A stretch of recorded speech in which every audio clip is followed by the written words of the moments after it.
Good morning all of you. आज मैं भारतीय संविधान में नागरिकों को प्रदत्त मौलिक अधिकारों की चर्चा करूंगा। फंडामेंटल राइट्स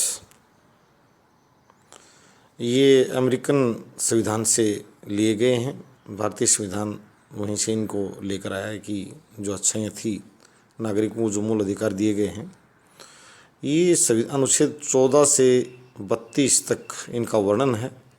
और कहा यह जाता है अनुच्छेद 12 से 35 तक संविधान के तीसरे भाग में इनको रखा गया है, इनका वर्णन किया गया है तृतीय भाग में। मूल रूप से जो समानता का अधिकार, स्वतंत्रता का, अभिव्यक्ति स्वतंत्रता अधिकार, यानी जो ये अधिकार जो विस्तार से बताए गए, जो मैं ध्यान है मैं इनको अनुच्छेद वाइज बताने की कोशिश करूँगा। और मुख्य रूप से जो मैं जाऊँगा ये है कि काफ़ी अधिकार दिए गए हैं, पर जो 2 या 3 अधिकारों की जो बात की गई थी उनमें सुधार की आवश्यकता है।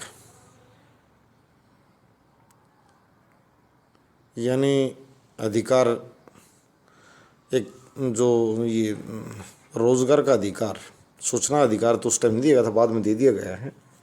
रोज़गार का अधिकार और रुग्ण अवस्था में सहायता प्राप्त करने का अधिकार, ये 2 थोड़े प्रभावी ढंग से भी लागू नहीं किए गए और इनकी ज़रूरत है। हालांकि लोग आर्थिक समानता की बात करते, पर वो एक बड़ा गैप वाली बात है। अभी कहते हैं कि बगैर सिर पैर की बात पर ज़्यादा चर्चा को उचित नहीं है, परंतु रोज़गार का अधिकार को बल मिले और रोगावस्था में सहायता प्राप्ति का अधिकार भी नागरिकों को मिले। और एक चीज़ मैं और बताऊँगा थोड़ी सी, ये जो अभिव्यक्ति स्वतंत्रता अधिकार जहाँ तक बात थी, इसमें एक चीज़ बहुत गलत देखने में आ रही है। राष्ट्रीय सुरक्षा के नाम पर उसको निलंबित किया जा सकता है।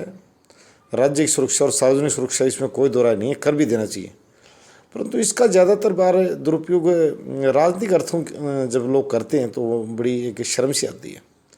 मैं साफ बताना चाहता हूँ कि यदि कोई किसी को किसी अपराध में यदि आरोपित किया जाए या अभियुक्त बनाया जाए, तो सिर्फ शासन अपने को ही सर्वस्व न माने। मैंने पहले बताया, लोकतंत्र व्यवस्था में जनता में एक आवाज़ जानी चाहिए कि अमुक व्यक्ति इस अपराध में दोषी था, सरसरी दृष्टि जरूर जाना चाहिए। जब उसको कहीं से गिरफ्तार किया जाए तो लोगों को ये लगे कि वास्तव में ये आदमी इस अपराध में दोषी था। सिर्फ राजनीतिक आधार पर किसी एक दल की सरकार है, कहीं कोई प्रकार का आंदोलन चलता देखने में आता है, ज़्यादातर बार जो दूसरे दलों के जो नेता, ये एक किसी व्यक्ति, एक विशेष राज्य की और विशेष राजनीतिक दल की बात नहीं है। इस राष्ट्रीय सुरक्षा नाम पर अधिकारों का निलंबन का मामला बार बार देखने में आ रहा है। और मैं उन भाइयों से वास्तव निवेदन कर रहा हूँ कि कृपया आप जो संविधान वर्णित जो अधिकार है उसका दुरुपयोग ना करें। राज्य की सुरक्षा और राष्ट्रीय सुरक्षा पर अगर कहीं आँच आ रही है तो जितना बड़ा दंड है आपके पास, फास्ट ट्रैक कोर्ट बनाई, 24 घंटे में चाहे उसको फांसी पर लटका दो। भारतीय जनता आपके समर्थन में है और 24 घंटे में फास्ट ट्रैक की व्यवस्था कर सकता है न्यायालय और सरकार, अगर चाहें तो मिलकर।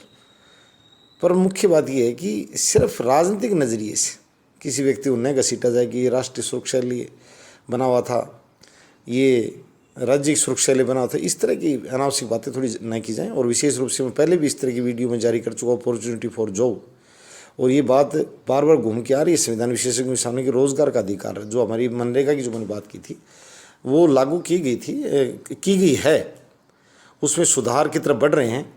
सभी दल सहमत हैं और मैं सभी दलों से और मांग करता हूँ कि उसको नियमित रोज़गार बदल दिया जाए।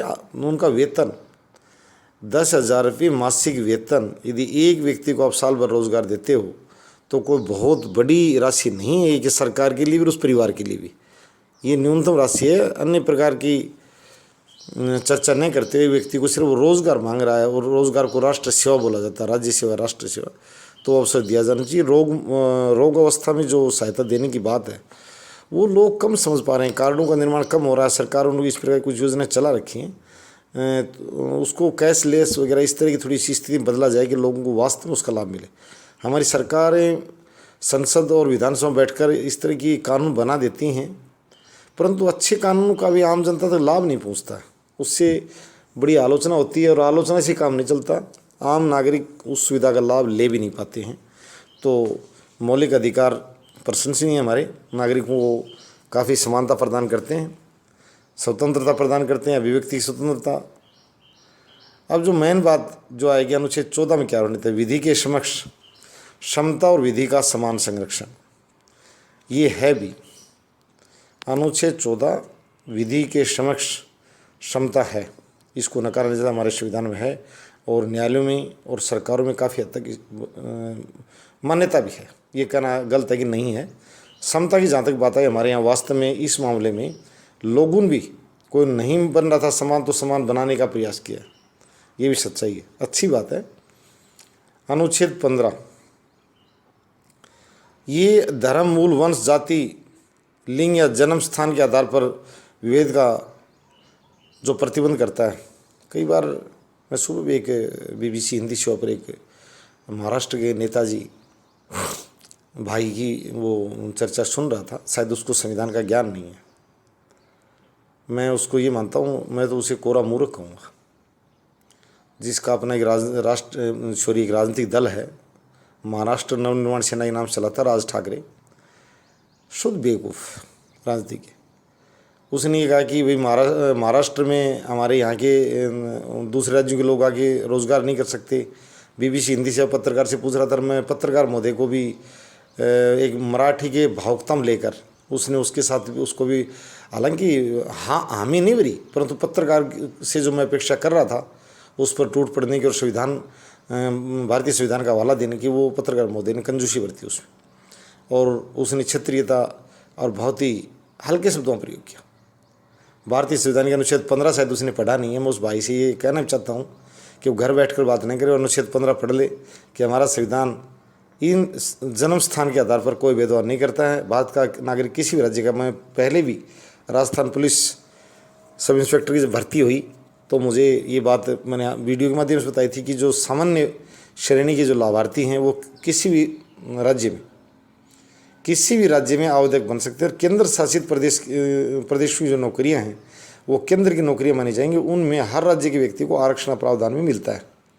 तो इस तरह की बातें जो संविधान की व्याख्या जो बार बार कर रहा हूँ, मेरा मतलब हमारी यूनिवर्सिटी का सबसे बड़ा ये है कि सुनकर पढ़ा देना। कहते लिखकर, पढ़कर और आखिरी में सुनकर। हम जोर दे रहे हैं सुनकर, सरल लगे शिक्षार्थियों को कि सबसे आसान तरीका ये, और उनमें रोचकता बढ़े। सबसे बड़ी बात हमारी ये भी है कि हम वीडियोज़ के माध्यम से लोगों के अंदर ज्ञान भी देंगे और उनमें ललक भी पैदा करेंगे सीखने की, सुनने की और समझने की। और ज़्यादा से ज़्यादा मैं ये करूँगा सब्सक्रिप्शन बढ़ाएं और दूसरे साथी भी जो अच्छी वीडियो डालना चाहिए। मैं अकेला सब कुछ नहीं हूँ। ये भारत माता को शिक्षा क्षेत्र में बहुत बड़ी देन हम देने जा रहे हैं कि यूनिवर्सिटी का जो परीक्षण शुरू किया गया है, इसको सबसे समृद्ध यूनिवर्सिटी भारत की बनाने के लिए कि लोगों को निःशुल्क और दूर दराज क्षेत्रों में और विदेशों में बैठे लोगों को भी इसका लाभ मिले। आज मैं भी फिर संविधान के मौलिक अधिकारों की तरफ लौट रहा हूँ।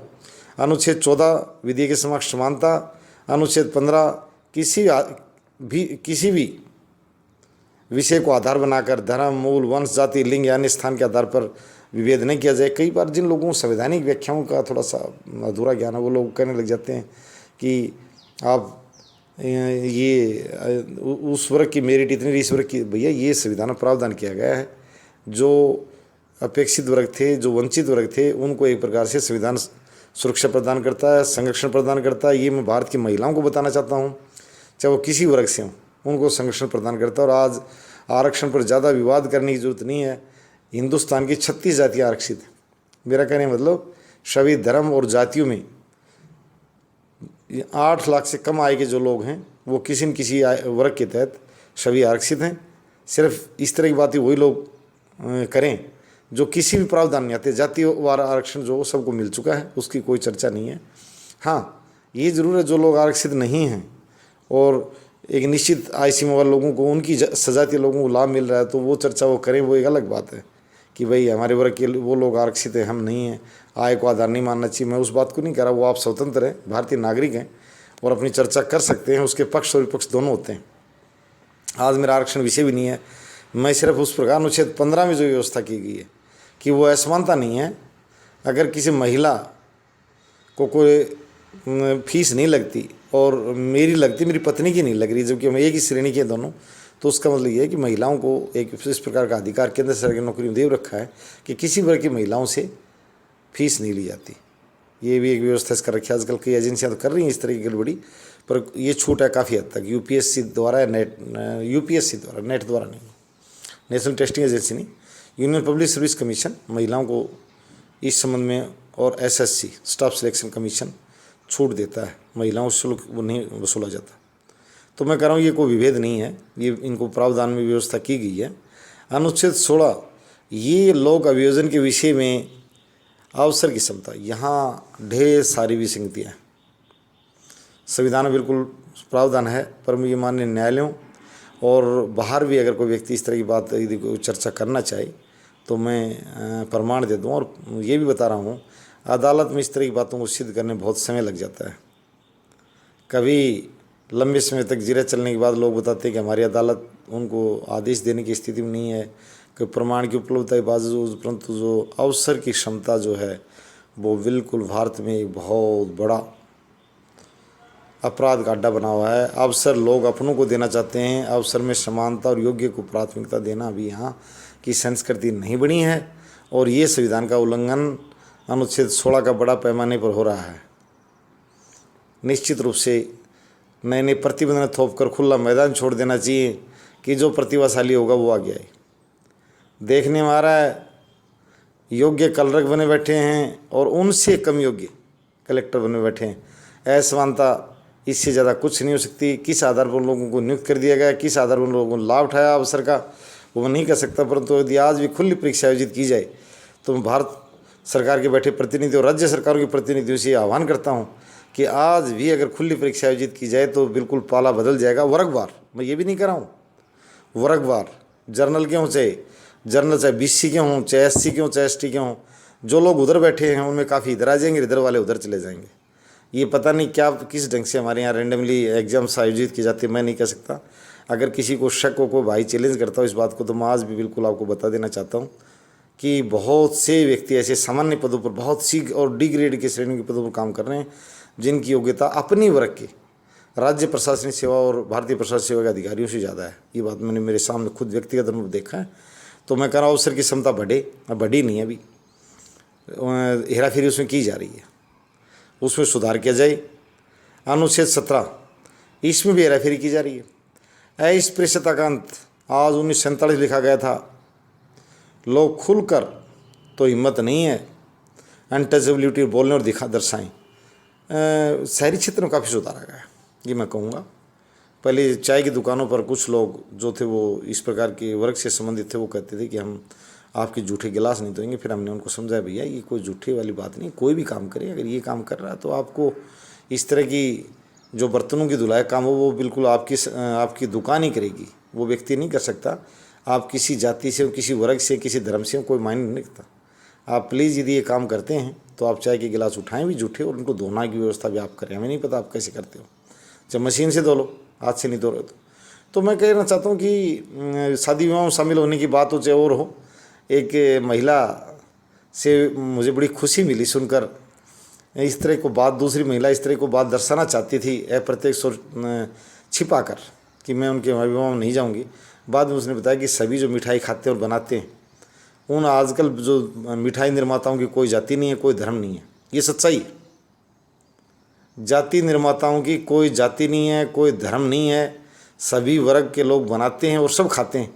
सिर्फ ये एक अस्पृश्यता की जो बात है, ये सिर्फ तुच्छ दिमाग के जो लोग हैं वो इसको ढो रहे हैं बिना मतलब में। हालांकि इसको समाज ने नकार दिया, कानून में तो 1947 ने नकारा था, परंतु मैं इस बात के लिए पढ़े लिखे नहीं, सभ्य समाज को कहूँगा। पढ़े लिखे में तो ऐसे मिल जाएंगे मतलब हल्की मानसिकता के लोग, परंतु मैं इस बात को ये इसलिए आगे बढ़ाऊँगा कि सभ्य लोगों ने या मजबूत सामाजिक लोगों ने और अस्पृश्यता का अंत भारत में लगभग कर दिया है।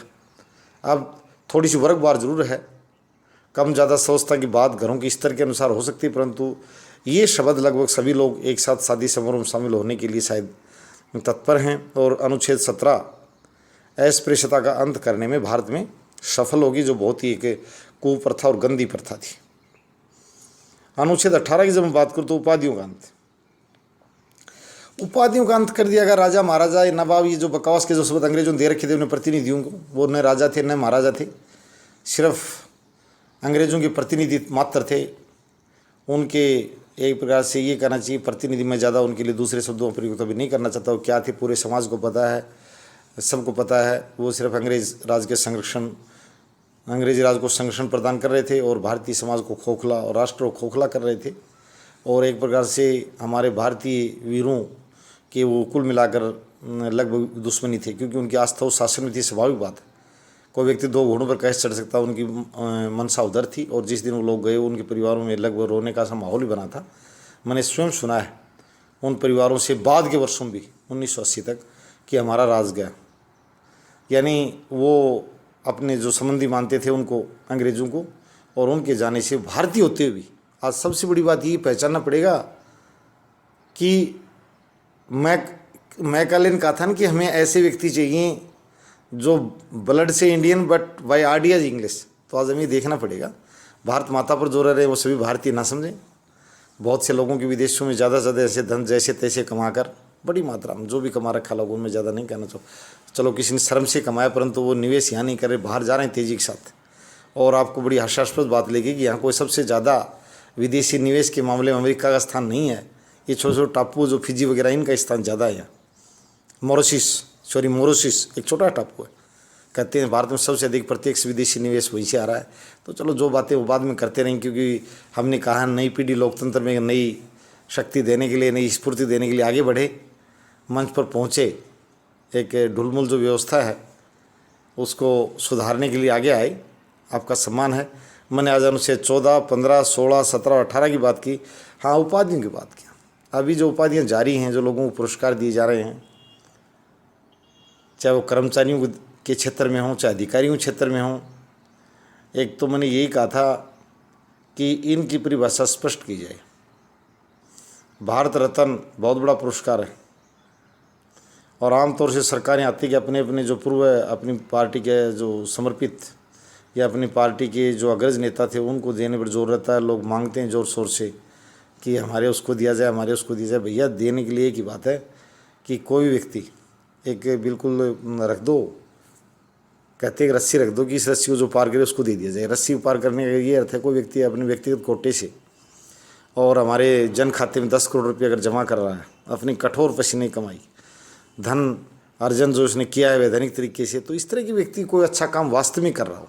हमारे एक यहाँ बेकार की हवा तो वह बहुत है, पता नहीं अच्छा कर रहा है कि नहीं कर रहा, तो भी जो उसके जो मुट्ठी भर लोग होते हैं सिपलाकार, वो उसको ऐसे बना देते हैं सोने जैसा, ज़रूरत से ज़्यादा, कि पता नहीं ये भगवान है।